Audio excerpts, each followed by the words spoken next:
Hi guys, and welcome back to my channel, What Goldie Loves. Today we are going to have a great topic. So many people have asked me, how did I quit smoking? Well, I am going to share that with you today, so just stay tuned.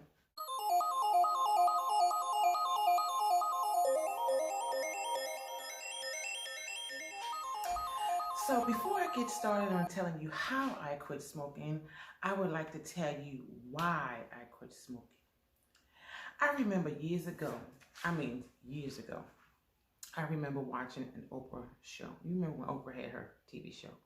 I remember her saying that smoking is a form of self-hatred.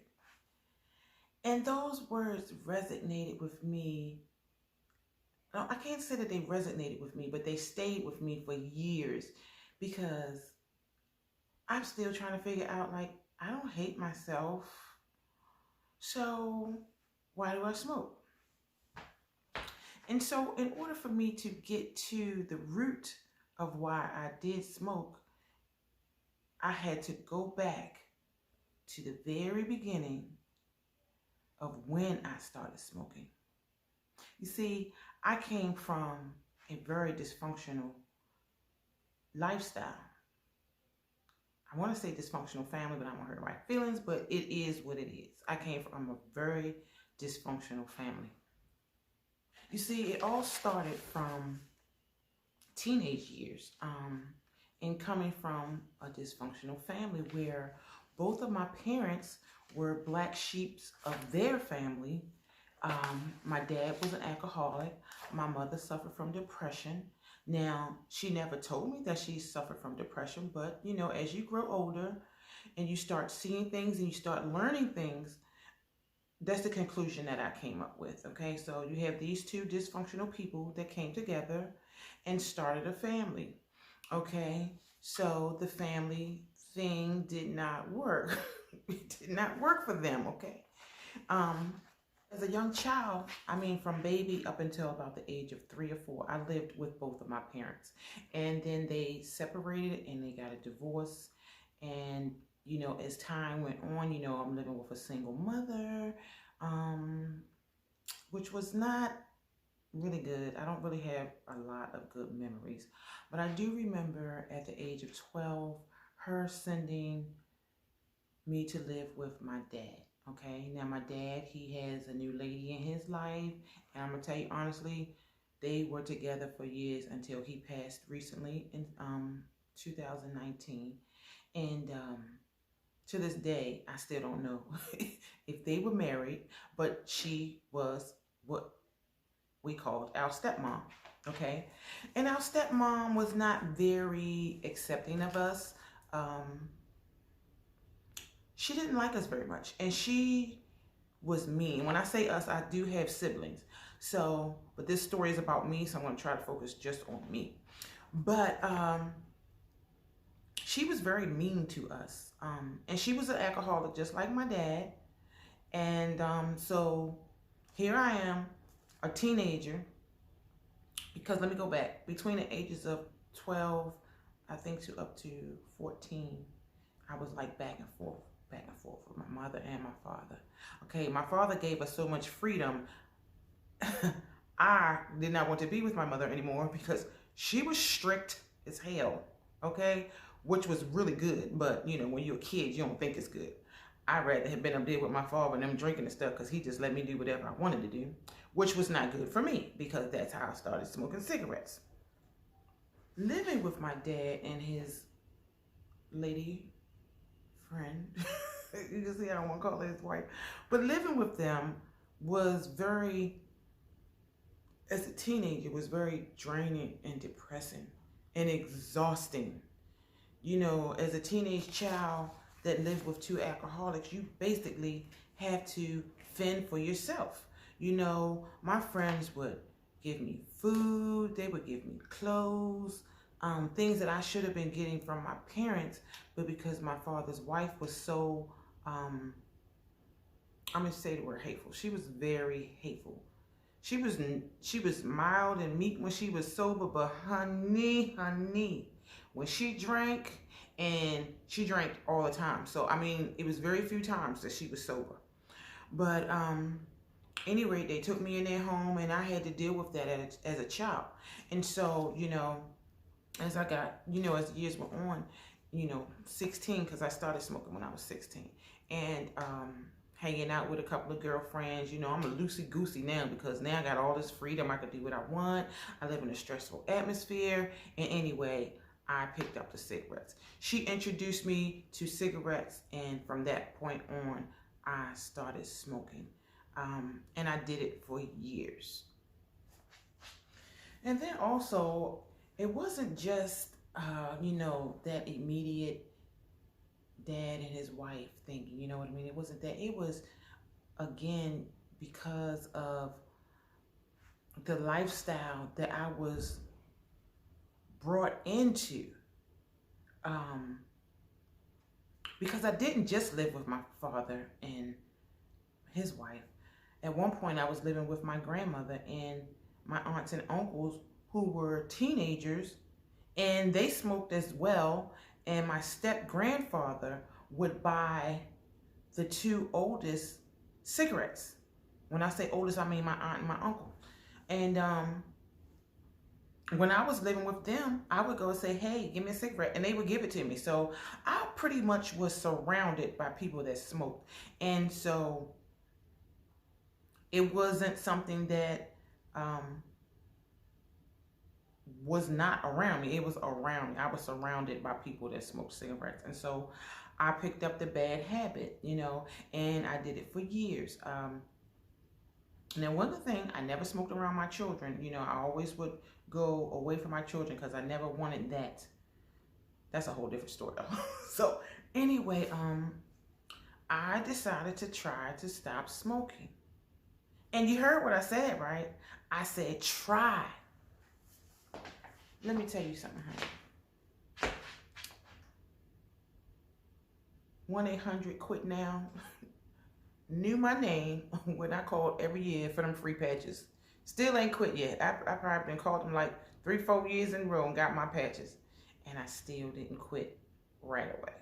There would be times that I would actually buy cigarette patches and then I would get them free. You know, I'm too embarrassed to keep calling 1-800-QUIT-NOW every month or every other month and say, can you send me some free patches? So I would buy some. And, you know, it would clearly say on the pack, do not cut these in half. But again, addiction is very tricky. You know, like, I think when people are addicted, we kind of play in our own minds of how we think it should be or how it's going to be. Or it's going to be okay to do it this way. So I would cut those cigarette patches in half. Again, the pack clearly said don't cut them in half. And I will always get the lowest dosage. So I think they come in 7 milligram, 14, and I forget the highest one, like, because I never even got the highest one. I will always get the lowest one, 7, because I felt like I didn't smoke that much and I didn't really know how those patches were going to affect me. But let me tell you how silly I was. I would put a patch on, cut it in half. I done cut it in half now. Matter of fact, I still have some of those patches. So look, here are the patches. This was a 7 milligram. Again, because that's all I would get would be the lowest dosage. Okay? And I'm going to cut this one open for you. Now, I haven't had a cigarette in 8 months. But I haven't thrown these away either. Not that I feel like I'm going to need them again. I don't know why I haven't thrown them away. I just have not thrown them away. Because the fact that I quit smoking and have not had a cigarette in 8 months, I don't want them anymore. I don't have no desire for them. I think about them every now and again. Okay. So this is how the patch came. They used to come in like a little round circle. So this is how the patch came. So look, this is how you take the patch. So you fold it in half, and then you take it off, right? Take that off. Let me see. fold it in half, and then you peel it. But before I would peel it and take it off, I would cut it. I would cut it in half. And down, and in my little sick mind, now I got 2 patches. Yay, yay, I got me 2 patches. So I done turned that 14 pack into a, no, was it? It was only 7. I turned 7 patches into 14. Okay. Okay, that's just one sick behavior. But let me tell you this. And then I will put the patch on. I will put it on my upper arm, or I will put it on my right butt cheek, right? Because you're not supposed to put it on in the same place every day. So that's what I would do. But what I would do, I never went, well, maybe once or twice, I went 24 hours without a cigarette. But me cutting half the nicotine patch in half, in my mind thinking, okay, so I'm not getting that much nicotine in my skin. I mean, it's not like you could feel it. I don't even know if nicotine was really in the patch because I never really felt it. So I always had this bad behavior of smoking before I went to bed.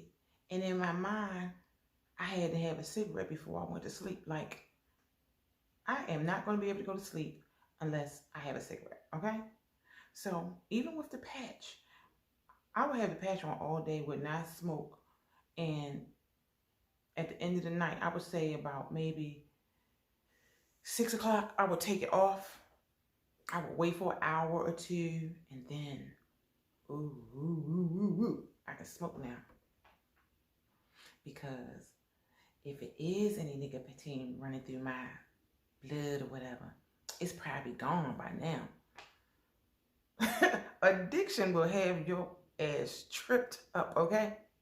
So, anyway, that's how that went. And that went on for a long time. I mean, but then I would get to a point where I'd be like, forget the patches, I'm just going to smoke, right? So, I did that. I did that for a while until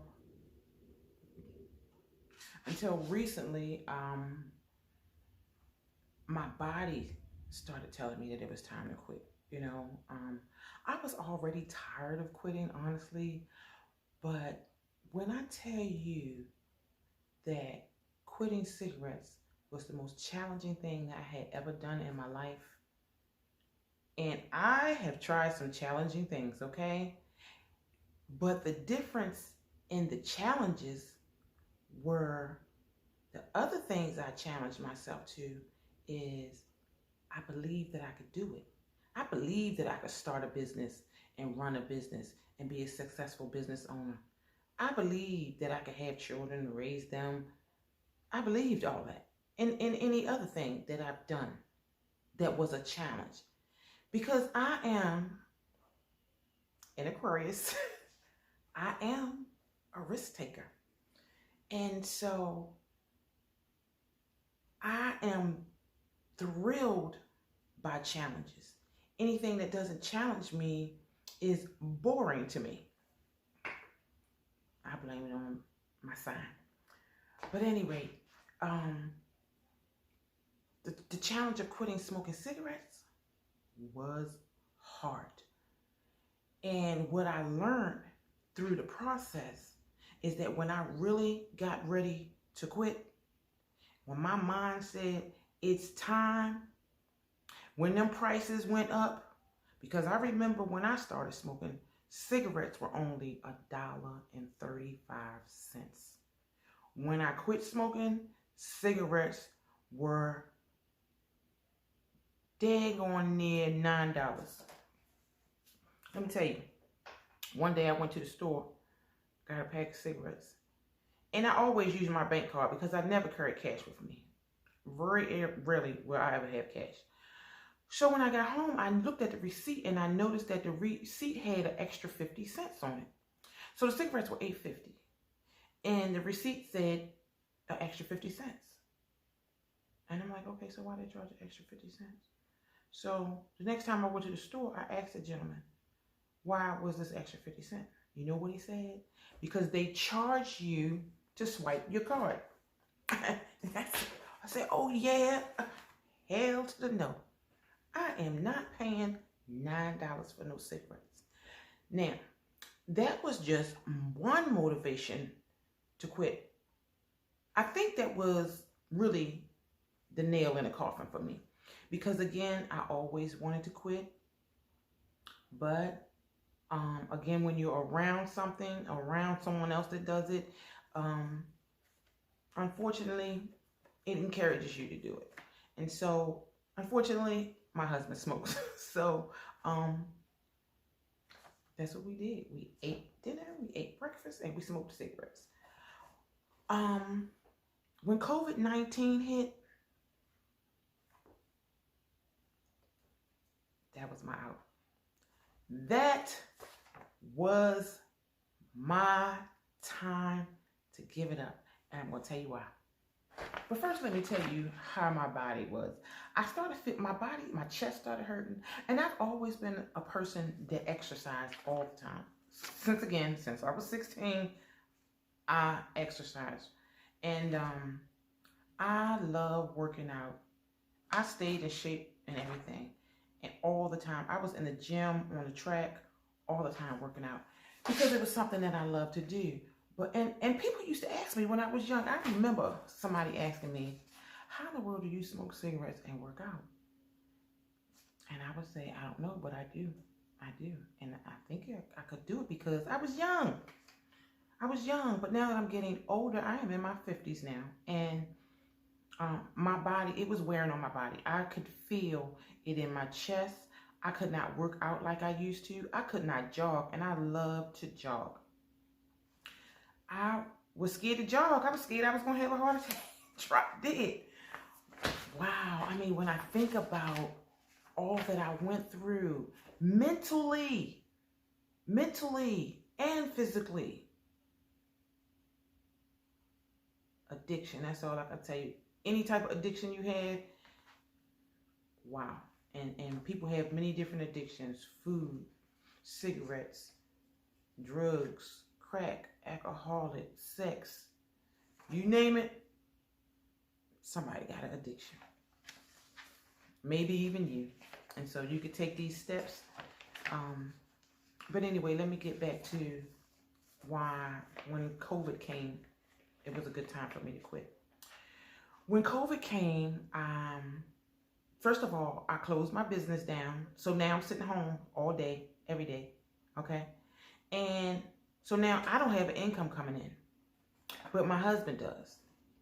And in order for my husband to keep his job, my husband has to now go out of town for an entire week. So I'm home by myself the entire week until Friday, until he comes back home. And so I said, oh, this is a great time to quit because now I don't have that influence around me. My husband, I love you, Dad. This video ain't about you, but I love you. So, but I said, well, he gone. This would be a good time to quit, right? Y'all, let me tell you all the dumb stuff I used to do. I used to buy a pack of cigarettes, and I'd be like, oh, I'm only going to smoke one or two. And I would take them cigarettes. I would smoke my one or two and take the rest of the cigarettes and flush them down the toilet just to make sure I did not smoke anymore, okay? But guess what? By the evening, that nicotine feeling then kicked in, I done ran back to the store and got another pack of cigarettes. You hear me? How dumb is that? Now I spent about close to $20 for cigarettes in one day. So this one I knew my behavior was getting crazy. See, crack don't just make you crazy, but any kind of addiction will make you crazy. So I would flush them cigarettes down the toilet, then I would go buy another pack. Okay, so now I got that pack. Wake up in the morning, same thing. I'm going to try this all over again. I'm going to try to quit again. And mind you, I'm going to smoke the two cigarettes, put a cigarette patch on, and then by the end of the evening, you know that little feeling start creeping up on you. Yeah, it's time for a cigarette. Ooh, ooh, girl, your body need a cigarette. Ooh, a cigarette make you feel so good, so calming. Let me tell you something.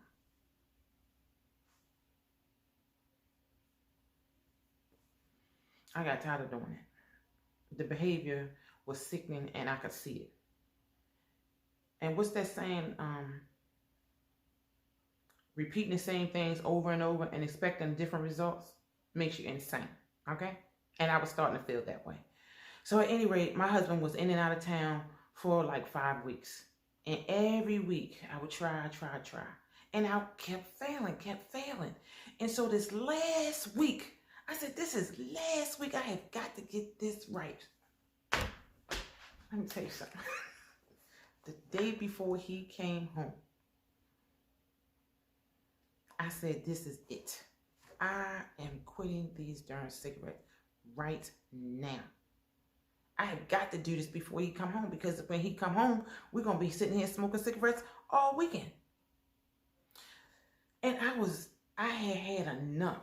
When you had enough, you know enough is enough.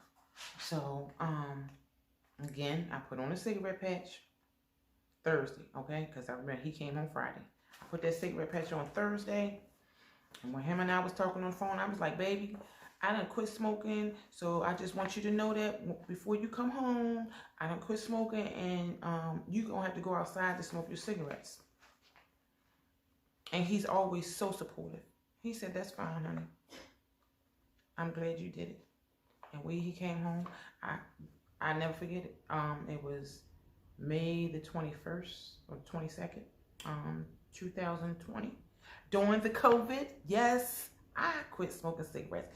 And today is, what's the date? January 2021. It's been 8 months, and I have not had a cigarette since that day. 8 months. When I tell you that I am so proud of myself, because the mind work that it takes mentally to give up an addiction,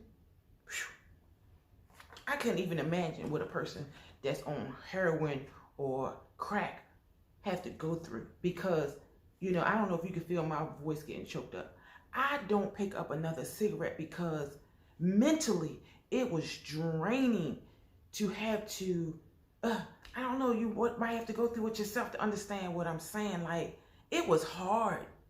It was hard. And all the years that I smoked, when I count on my fingers, I can't even count on my fingers how many years it was. It was a lot of years, And my body said, it's time to give it up. My mind said, it's time to give it up.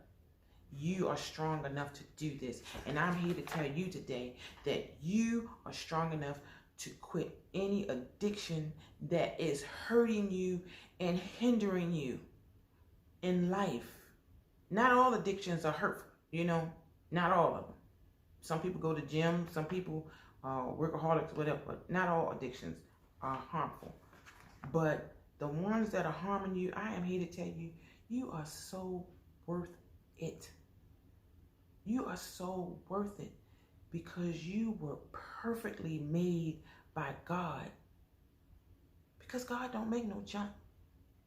We put ourselves in these situations.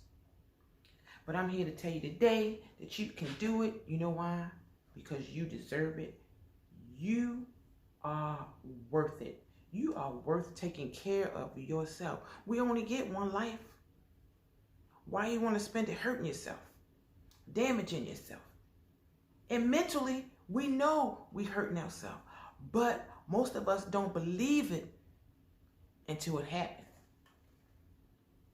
And even though I quit cigarettes don't mean that I'm out the woods, because I know people that have quit smoking cigarettes, and 20 years later, they got cancer, or they have, COPD. So I know I'm not out the woods, but I tell you one thing, I feel better. But let me tell you this, after I quit smoking, the first couple of months, my body did not feel good. But I ain't going to get all into that, because I don't want to discourage anybody from doing what's right for you. You know, your body is going to have to go through a healing process. Especially if you did it for years like I did. I still feel like I'm not completely, like it's not all out of my system. Maybe it is, maybe it isn't, but I do feel better. And even when I work out and go to the gym now, got to retrain your mind, because my mind say, oh, I can't do that like I used to because of cigarettes. And then I have to remind myself, I don't even smoke anymore. Girl, you don't smoke anymore. You can do this. So, you know, I tell you, our mind plays so many tricks on us. So, I'm just going to say now that I conquered that challenge. And I pray to God that one day that my husband, he would smoke. That's his choice. I cannot force him to smoke. As a non-smoker now, I would tell you that the smoke irritates the hell out of me. Like, don't even come near me. You smell like no cigarette smoke, because the shit stink, okay? Period. It stinks. So anyway, I'm going to drop it off right here. I hope this information helped someone. It's not just about cigarette smoking. We all have addictions, and any one that you want to clear up, you can do that. Because you know what? You have the power. You have the power within you to conquer, to accomplish anything that you want, anything that you desire. It's all within you. Let's rock and roll. If this video was helpful to you, please subscribe to my channel. I have more great content coming. Subscribe, hit the like button. Leave me a comment if you felt like this helped you. I know just getting it out and sharing it with you helped me. So God bless you and take care.